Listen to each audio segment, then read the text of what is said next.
Okay. All right then. One, two, three.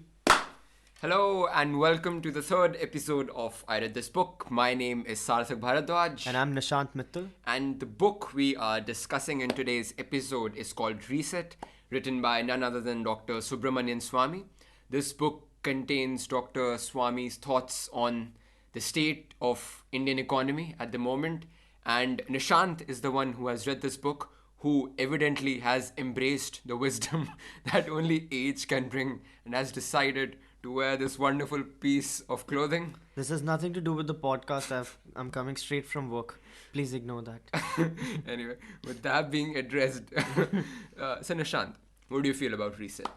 Reset is a crash course on Indian economy. It starts from the medieval times, when the Indian economy was basically ruling the world stage. We had over 22 to 25% of the global GDP in our control, and we were doing really well. But then came the episode of British loot, which irreparably damaged the economy. We got independent in 1947. From 1947 to 1991, we were governed by the socialist governance style called command economy style, which was very much influenced by the Russian Yeah, of way course. of Soviet doing things. intervention. Yeah, Soviet intervention. Uh, in 1991, when USSR fell apart, Indian economy opened itself to the liberalization, the Right. concept of liberalization. A few years went very well, but we did some things right, something wrong, and 2004 happened. 1998 to 2004 was NDA. Then a lot of things happened, and today we are in a very bad state as far as economy is concerned, because the Indian economy is facing an unprecedented challenge of declining consumer spend. What that means is people are not buying anymore. So when people are not buying, everybody's perplexed to see this, because when people don't buy, businesses who are making those things have to fire people. Of course. And when people get fired, more people don't buy, and it leads to a downward spiral which kills the economy, which is a very, very dangerous situation which the country will need to avoid. So Dr. Swami calls it tailspin. The beauty of the book is, starting from 300 BC, it goes on to till 2019, covering hard facts, hard data points in a very, very engaging, interesting manner, which is very easily accessible to even a non-economist like myself and most people. And that's what adds a lot of value to the book. And then at the end, towards the end, he starts telling us what the government could do to avoid this seemingly massive crisis. All right. So, two things. First of all, the fact that Indian people just aren't spending much. Does Dr. Swami feel that to be the primary cause of this prolonged period of economic slowdown? And second, like you said, towards the end, he offers some conclusions. What are they? Any economic problem has multiple reasons to it. Right, right. So, of course, nobody attributes one factor as a primary factor, but they do attribute it as a prominent factor. Right. Yes, consumer spending is basically the most important observation which is scaring everybody. It's not the cause, it's more of an effect to an Right. underlying cause, which might be a lot of things, which might be lack of jobs due to a weak manufacturing sector. Despite the efforts of the government to do this Make in India thing, it's not really panned out as well, and you can't see jobs on the ground as much as needed to lift the economy, to Right. give it the lift, give it the requisite lift. And then the agricultural slowdown, because the company is not being able to shelter its farmer base from the dangerous imports. Then AI and automation, they're a very small part, they're not affecting India at scale. Uh, China US trade war is Oh, a yeah. major concern, because India can feel the tremors of what's going on in China and US and other parts of the world, catching up of Bangladesh and Vietnam. So Chinese manufacturing should have come to India, ideally. When US is posing a lot of sanctions to it, India should have been the beneficiary of the manufacturing decline of China. But the main beneficiary of that has been Vietnam. Oh.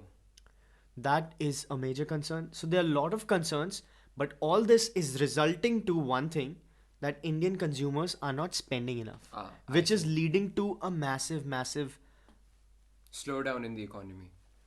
Right. So, Nishant, my next question, though slightly unrelated to what you've just talked about, Dr. Swami is a man who often adopts a radical approach to many of our country's problems.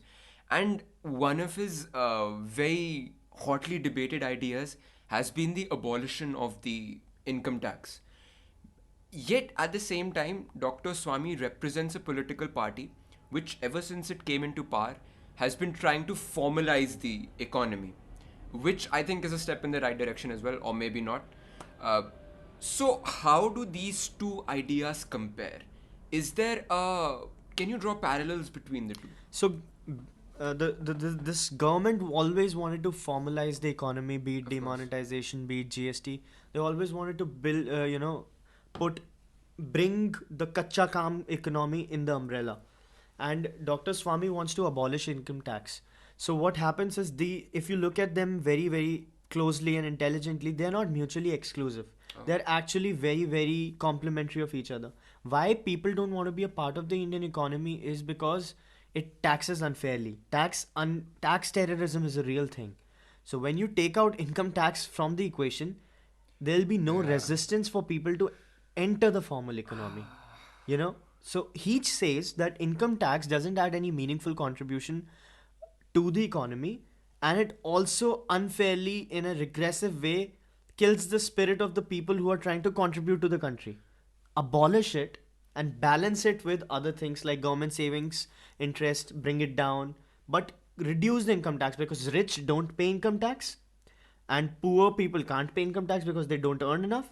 Only middle class has to pay income tax, because and that doesn't lead to much. This is one rationale of solving the consumer spend problem.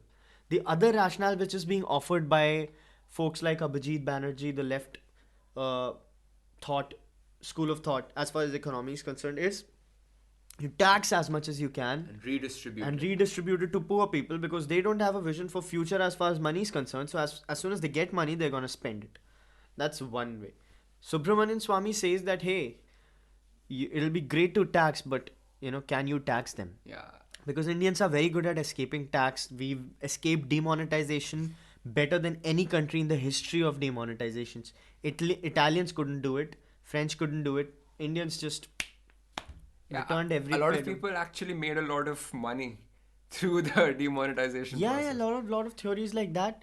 And that's precisely because the Indian economy is trying to bring people, but this tax thing, according to Swami, is a huge bottleneck for people to really come to the foreplay.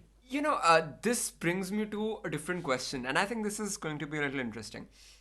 Now, Dr. Swami, of course, is an erudite scholar.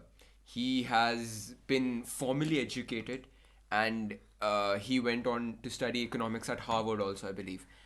So, the viewpoints that he provides and brings to the fore are those of an academician. They're based purely from the understanding of texts. Yet, at the other time, we have people like Talib, which you have read extensively. And he is a person who advocates and entirely dismisses the views propagated by economists and economic ideologies. Academicians, yes. Academicians, exactly. So, what do you feel about that? It's a great contrast, because Subramanian Swamy is a great academician, so is Dr. Manmohan Singh, so is Raghuram Rajan. Everybody, they're people with pedigree. Of course. And Nassim Taleb has a different kind of pedigree. He has a pedigree of screwing the ones with pedigree. Yeah. So- I think our viewers aren't really aware of Talib. Nicholas Nassim Taleb is an author, a philosopher, an options trader, and a major thinker of the 20th century. He's one of the most prominent thinkers of the 20th century in the entire economics. He's the one who predicted the 2008 financial crisis very timely. And before that, all the crisis, he has an interesting, it's probably a longer conversation. Of The course, point of is that he believes that these formally educated guys don't understand things on ground. They almost always get proved wrong. And they have a system of post-dictive analysis. What that means is whenever something happens in the past, they have a very good explanation for that, as if they knew what was going to happen. But they're never able to predict what's going to happen in future. So Nassim Taleb says that never pay attention to all these academicians, economists, and losers because they have lost real money in the Yeah. world. That's what he says. Now his perspective is extremely good, but and it has been proven right. So what I believe is when the beauty which Nassim Taleb has added to my perspective is that whenever I hear an economist talking, I take it with a pinch of salt. Oh yeah. I never. So when Raghuram Rajan writes, I do what I do, and then, a year later, you see all the NPAs coming out of the loans that were granted during his time. And Dr. Swami comes and says, I was the architect behind 1991, and there are theories that India was living in a bubble for 30 years. So none of the economists have ever gotten it right. But yes, Dr. Swami makes a lot of sense because he himself is a very politically incorrect person. He is not exactly an academician as much as he is a real grounded guy, Right, right. So I really appreciate his point. That's true. That's very true. So I think the final question, which I want to ask you, is that as a layperson, although I do remember that in the initial part of this talk, you did mention that this book can be read easily by economists like you and me. But so let's talk a little more about that. For people with no background, is this book still a worthwhile read? See what's happening is, Sarthak, that everybody's discussing politics and everybody's discussing economy in this country. You know, all sorts of people are discussing economy. So Your and expression says a lot. exactly, and none of them have any sort of backing as far as knowledge front is concerned. Absolutely. So what would be very nice is that this is a crash course. You read this. There's another crash course which is written by somebody else, Good Economics in For Hard hard Times. times. Read that and then start talking. Because this is a very comprehensive, very, very beautifully, easily written book. Right, right. Which has facts. If you want to deep dive into numbers, it can give you that. But if you're not a numbers person, the text does it all for you. It's going to explain you everything from the history of the country, from an economic standpoint, to the present, to the near future. It is doing a great job. So, as it is, you're going to have a lot of discussions about the economy. It might as well be great if you read first and then discuss. It's just going to make you sound a bit smarter and a bit more rational. Absolutely. And I think another reason why people should read Reset is because it is a perspective from someone who falls on the right side of the political spectrum. And right now, I believe most of the existing literature is written by people on the left. Yeah. So left has practically dominated the Indian intelligentsia forever. And we have nothing against that. No, that's great. That's great because it's hard work done. It's not that And there's some good ideas. Yeah, in it. they had good ideas. They published those ideas. Those publications were reviewed. So that's the reason why they have dominated the intelligentsia. But now people from the right have also come forward and published something. It's even more. It's an even bigger reason to read it. Yeah, and like we said earlier, for a more informed discussions or comprehensive view of the issue is integral. Well, I think this is a good enough point to end our review. Any final thoughts on the matter? Yes, if anybody thinks that anything that we've said is a bit disturbing or wrong or Disturbing. or it gives you breathing issues, please let us know in the comment section because we don't want to be. We hope we're coming across with the right amount of humility while talking about something as deep and extensive as Indian economy. So we don't want to sound like we know things. We don't know things, and but we'd like to learn from you. Exactly. So write it out, and we are going to also review Good Economics for Hard Times by Dr. Banerjee. And Esther DeFellow. Yes. So we're going to review that as well. If you have any suggestions, if you've read other books in the space, please let us know. Yeah. It will be fun to talk about.